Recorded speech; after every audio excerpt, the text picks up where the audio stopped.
The anatomical limits of ilioinguinal block dissection refer to the boundaries used in surgical procedures to remove lymph nodes in the groin and lower pelvic regions, primarily for managing cancers such as melanoma, squamous cell carcinoma, or other malignancies involving the lower limb, perineum, or genitalia. Below is a detailed description of the anatomical landmarks and structures that define the boundaries of this procedure. 1. Superior boundary. Inguinal ligament. This ligament stretches from the anterior superior iliac spine, ASIS, to the pubic tubercle. It serves as the superior boundary of the dissection area. 2. Inferior boundary. Apex of the femoral triangle. This is marked where the sartorius muscle crosses the adductor longus muscle. It signifies the distal limit of lymphatic dissection.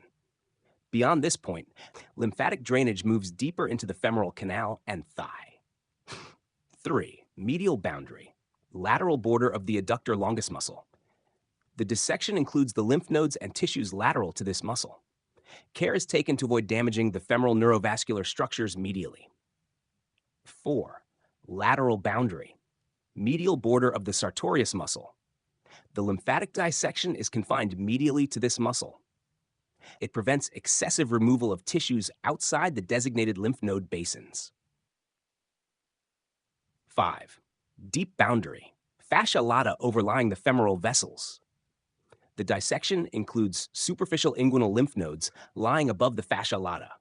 The deep inguinal lymph nodes, located medial and posterior to the femoral vein in the femoral canal, may also be included depending on the extent of the disease. Superficial layers, skin and subcutaneous tissue. The dissection typically begins at the skin and subcutaneous fat layer, where superficial lymph nodes are located. These nodes receive lymphatic drainage from the lower extremity, perineum, external genitalia, and lower abdominal wall below the umbilicus. Extent of the procedure. The ilioinguinal block dissection typically involves both 1. Superficial inguinal lymph nodes, located in the subcutaneous tissue above the fascia lata.